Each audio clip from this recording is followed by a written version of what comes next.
Morgan McSweeney, Downing Street Chief of Staff, has just resigned. In the past few moments, we've received a statement. Let me read it to you. After careful reflection, I have decided to resign from the government. The decision to appoint Peter Mandelson was wrong. He has damaged our party, our country, and trust in politics itself. When asked, I advised the Prime Minister to make that appointment, and I take full responsibility for that advice.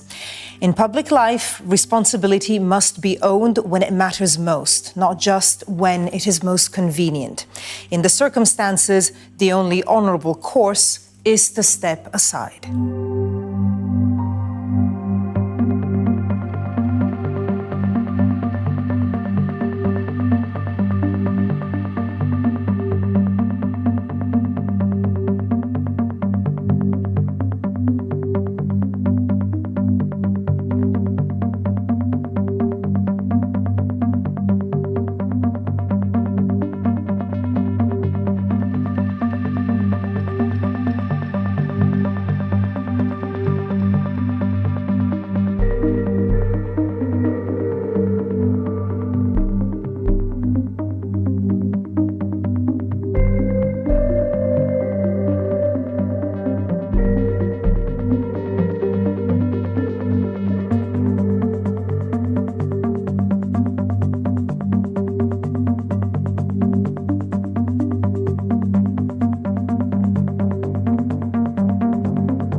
Overseas, and the Chief of Staff to the UK Prime Minister Keir Starmer has been forced to resign over his role in the appointment of Peter Mandelson as the ambassador to the US.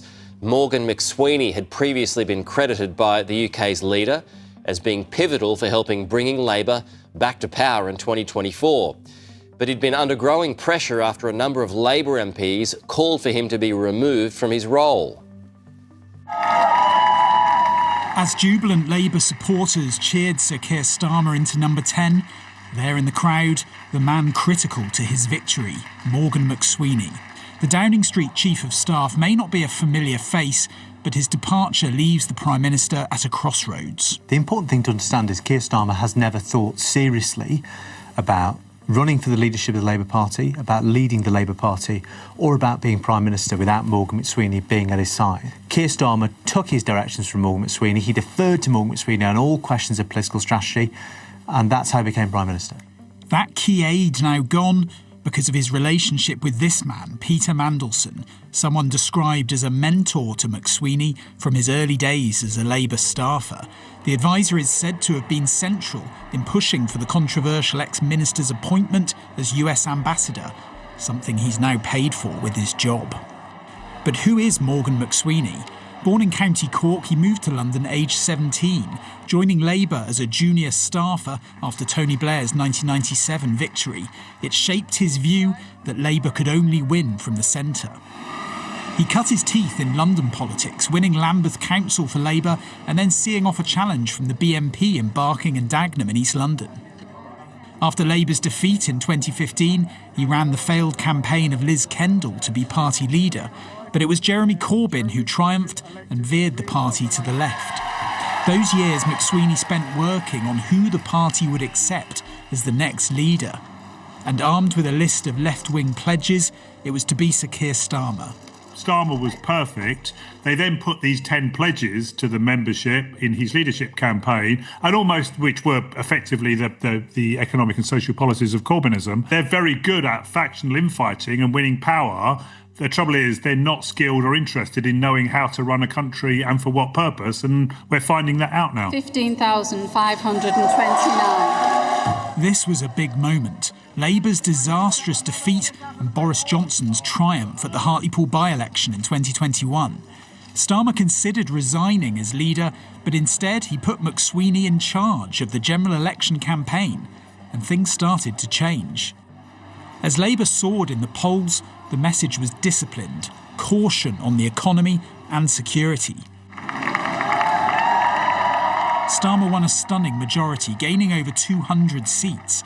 Morgan McSweeney's wife, former actress Imogen Walker, became an MP in Scotland. But the Downing Street team was unhappy. Chief of Staff Sue Gray was ousted and McSweeny was given her job. On the inside for key moments abroad, but he was accused of misjudging the mood of Labour MPs at home. After stories the Health Secretary was preparing a leadership bid, Downing Street were forced to deny the briefings came from McSweeny. I am not going to add to the toxic culture by contributing to the toxic culture and going after individuals. I don't think that is a constructive or positive thing to do. And one thing I would say for Morgan McSweeny is there wouldn't be a Labour government without him. Is the Health Secretary a traitor or a faithful Prime Minister? But this did add to accusations of an insular boys' club at number 10, something only added to by the Mandelson scandal. McSweeney's departure comes at a dangerous moment. Lagging in the polls with political opponents all around, Sir Keir Starmer has lost his right-hand man as he battles to stay in control of his party and agenda. Rob Powell, Sky News in Westminster.